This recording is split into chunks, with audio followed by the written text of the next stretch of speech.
దేవీ శరన్నవరాత్రుల్లో 6వ రోజు అమ్మవారి అలంకరణ, పూజా విధానం. ఈ వీడియో చూసే ముందు శ్రీం అని కామెంట్ చేయండి. మన హిందూ సంప్రదాయాల్లో దేవీ నవరాత్రులకు ఎంతో విశిష్టత ఉంది. ఈ శరన్నవరాత్రుల్లో ఇంద్రకీలాద్రిపై ఉన్న అమ్మవారు 9 రోజులు 9 అవతారాలు మనకు దర్శనమిస్తూ ఉంటారు.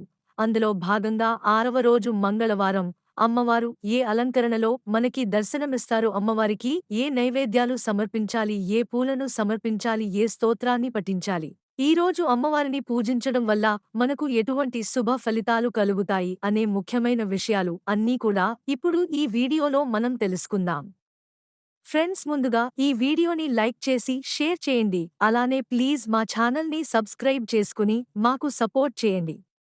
అక్టోబర్ 2024 8 మంగళవారం అమ్మవారి అలంకరణలో 6వ రోజు ఈ రోజు. ఇంద్రకీలాద్రిపై ఉన్న దుర్గా అమ్మవారు మహాలక్ష్మీదేవి రూపంలో మనకు దర్శనమిస్తారు. ఈరోజు షష్ఠి తిథి జ్యేష్ఠ నక్షత్రం.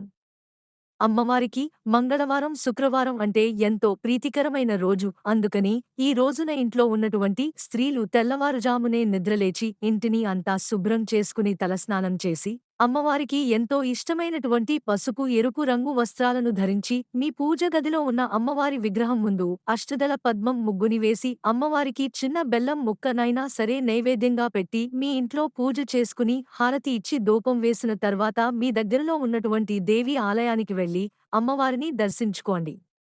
ఈరోజు అమ్మవారికి గులాబీ రంగు చీరను అలంకరణ చేస్తారు. ఈ రోజున అమ్మవారిని పూజించే సమయంలో కలువ పువ్వులు, మందారాలు, గులాబీలతో పూజించవచ్చు.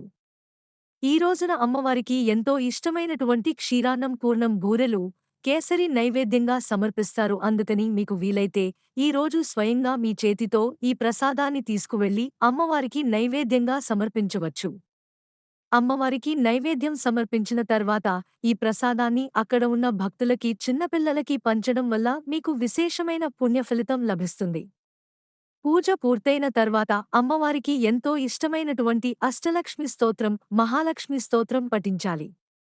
ఈరోజు మహాలక్ష్మి అవతారంలో ఉన్నటువంటి అమ్మవారిని ఎవరైతే భక్తి శ్రద్ధలతో పూజిస్తారో వారికి అఖండ ఐశ్వర్య ప్రాప్తి, ధన ప్రాప్తి, ముక్కోటి దేవతలు అనుగ్రహం, అష్టలక్ష్ములు అనుగ్రహం లభిస్తుంది.